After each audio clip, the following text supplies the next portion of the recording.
I just got back from Deadpool and Wolverine. I am keeping this receipt until the day I die.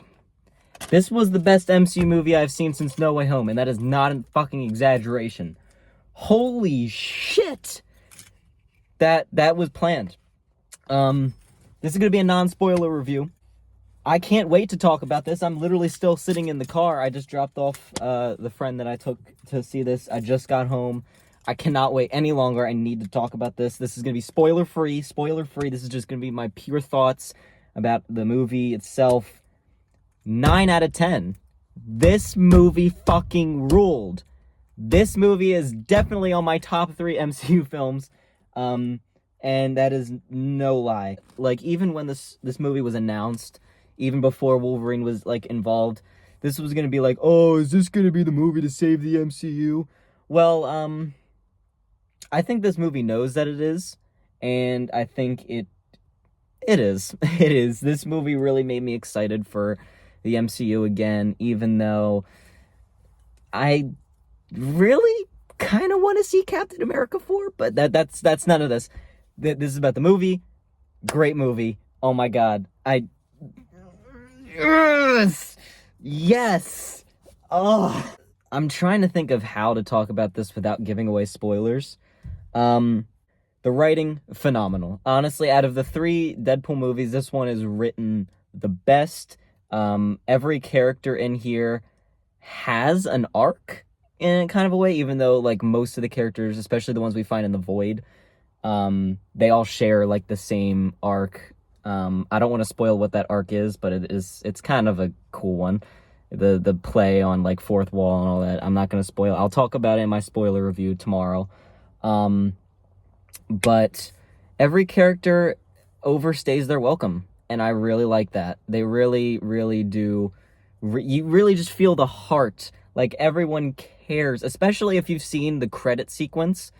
You know, everyone who worked on this movie just cares about comic books and loves comics in every form. And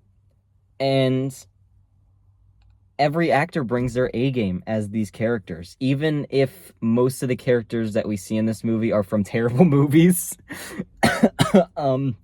it's almost like you can't even see another actor playing them, even though they come from pretty shitty movies, especially when it comes to the Fox X-Men, or Fox Marvel universe, I should say. Ryan Reynolds, of course, is fucking phenomenal as Deadpool. Hugh Jackman plays a variety of Logans in this movie. Some of them are fucking hilarious. Oh my god. I cannot wait to talk about those in the spoiler section. But the Logan or the Wolverine, I should say, he plays in this movie, the main one, he nailed it. He fucking nailed it. And I like how they kept the door open, for his character. Then, you know, they really, he was probably the best part of the movie. I loved how he was written. I loved his arc. I loved his backstory. They didn't show his backstory, which I loved, even though I feel like this was one of those situations, if you've seen the movie and you know what I'm talking about, I feel like if they showed what his backstory was, then it would kind of, like, lose, you know? I feel like keeping it to your imagination is more powerful than talking about it. Emma Corrin as Cassandra Nova. I honestly was a little mixed on. I don't know how I feel about it. She had a couple of really cool scenes, especially when it comes to the effects. The effects in this movie, fucking phenomenal. I was, like, actually, like, I was flabbergasted. I said out loud, and I turned to next to me, and I said, this is better CGI than, like, Endgame in some aspects.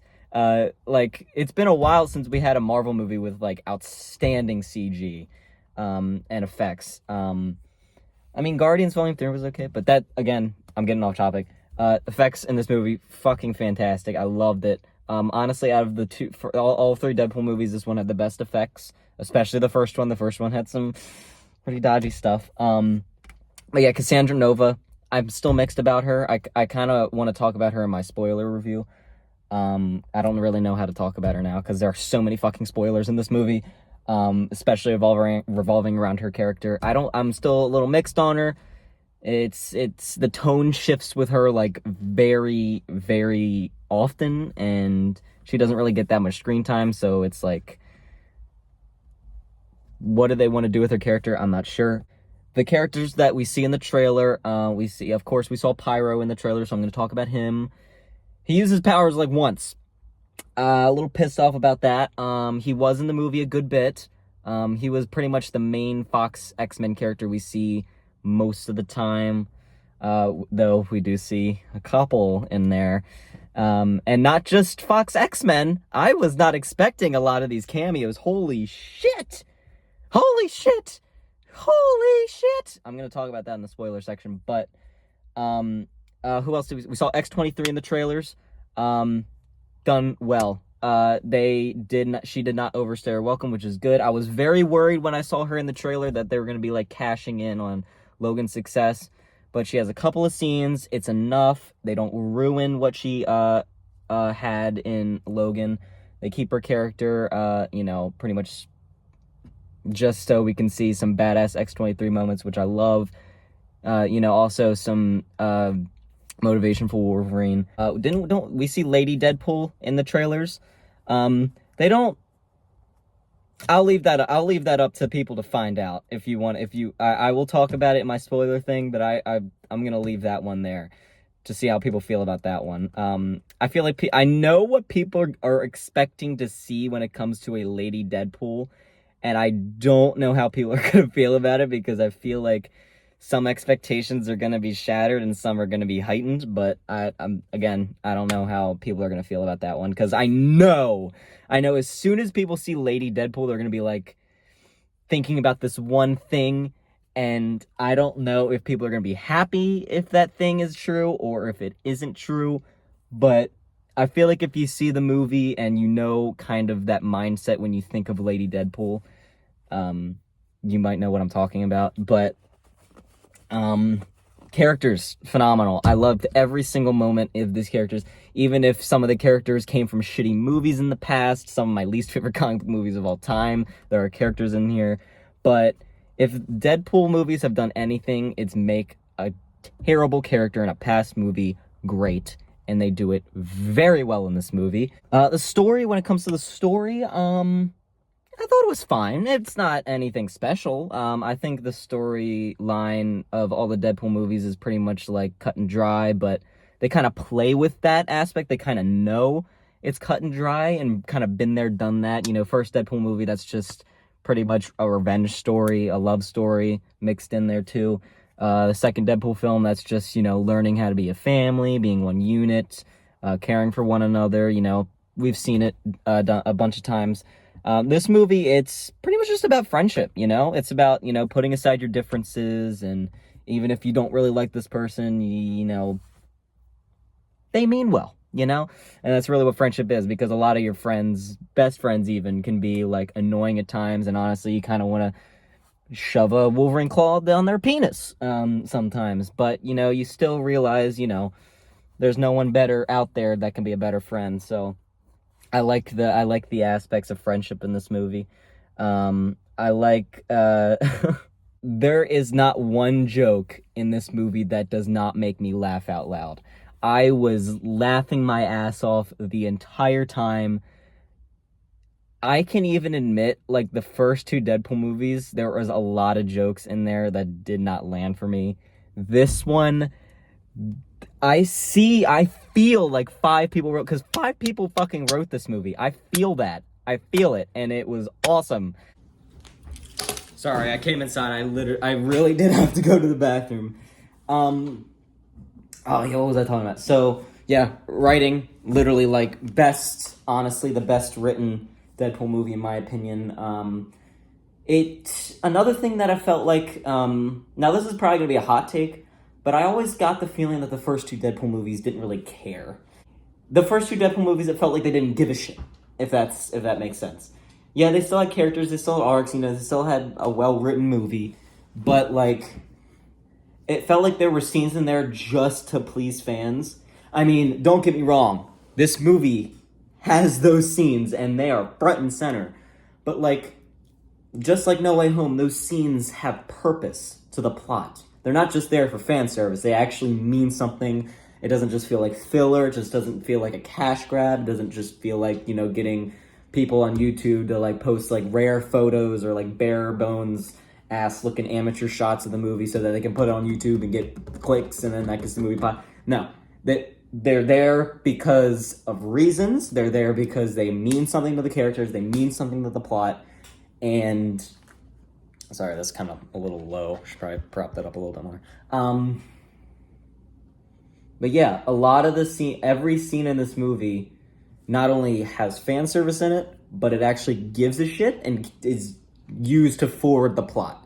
Like in No Way Home, where like, yeah, it's a fan service moment when Andrew Garfield catches MJ, you know, because Gwen Stacy, but it actually means something to that character. This movie has that, and that's what I love about it. It is not just corporate slop, which is what I was nervous about it being, but it was awesome. I was very mad that I liked this more than Twisters, but I did. It pisses me off that I love this more than Twisters, but who cares? It was a great movie. I'm trying to think of anything else that isn't spoilery that I want to talk about. The pacing. The pacing in this movie is fucking phenomenal. Oh my god, like this is Ghostbusters level pacing, in my opinion.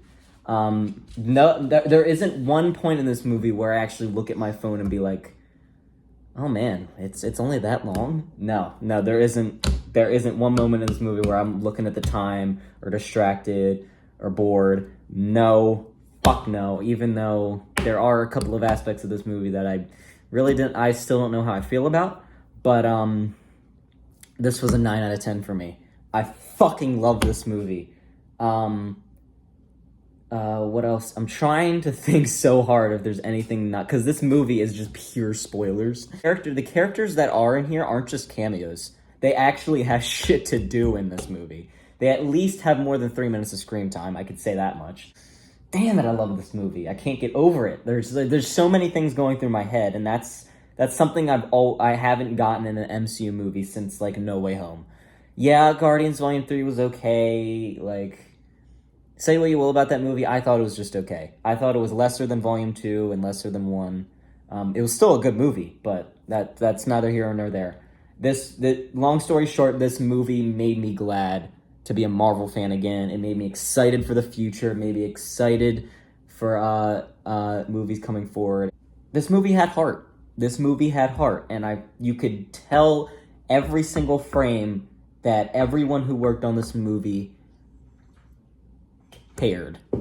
And that is something damn rare these days, especially when it comes to comic book movies. And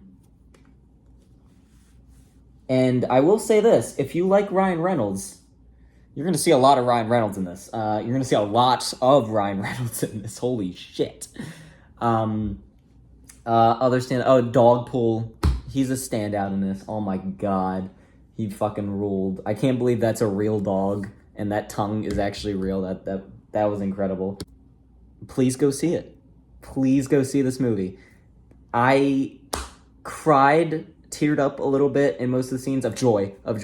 There aren't really many scenes in this where I would be like crying sad, but tears of joy were present throughout the whole thing. I will say one scene involving NSYNC made me cry. I was surprised by that. Oh my god, I did not think that was going to be a statement that I would ever say. But yeah, pacing 10 out of 10, acting 10 out of 10. Fucking the story, that's the only thing I'm a little iffy about. The story, it was just fine. It was just it was been there, done that, but the movie knows it was kind of been there, done that. It's a couple of movies in one. It's a buddy cop movie almost, especially pretty much when it comes to the second act.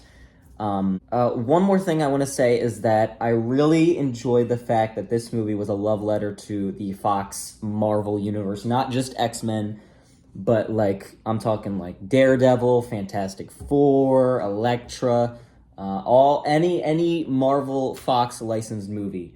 It felt like a love letter to those, even the bad ones. And I like how they showed that without reminding people, oh yeah, that was a bad movie. They really did redeem them in some kind of a way. I really liked how they showed that. I'm not going to spoil it, but I really liked how they showed, you know, that the Fox X-Men or Fox Marvel universe wasn't all bad. You know, there were still good parts of it, and even in the bad moments, there were still people behind the scenes that were trying their hardest, especially the actors. Because if you really think about it, the first Fantastic Four movie, that wasn't casted that bad. I thought they fit and looked like the characters, especially Chris Evans probably being the standout there. Michael Chiklis is the thing. I thought that was perfect casting, honestly. I could be a little iffy on the other two, but they looked like the characters.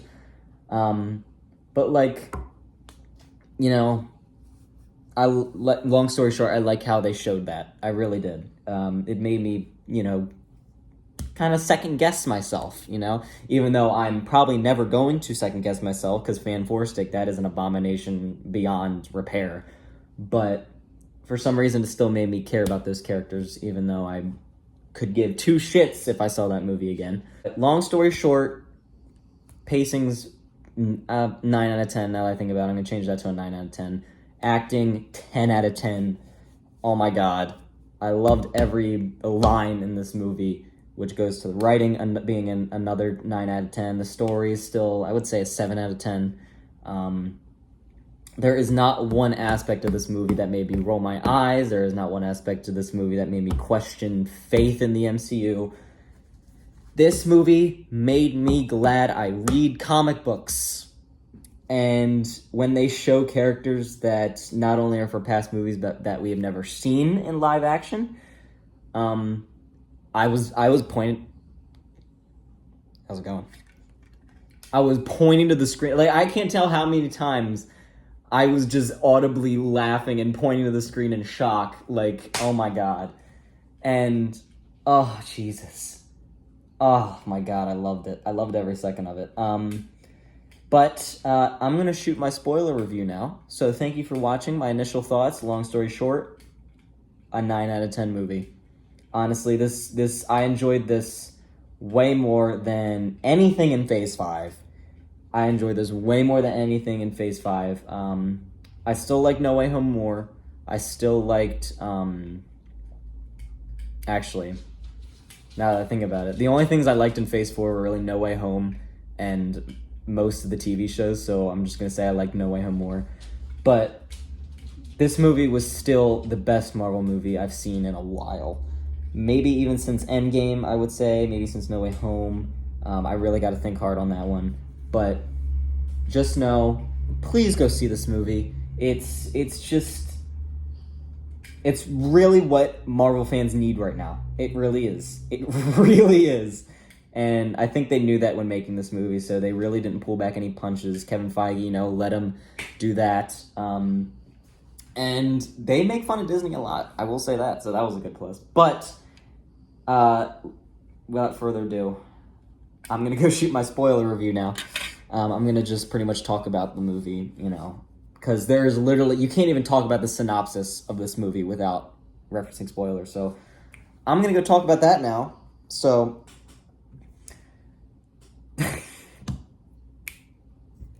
you'll see that video tomorrow.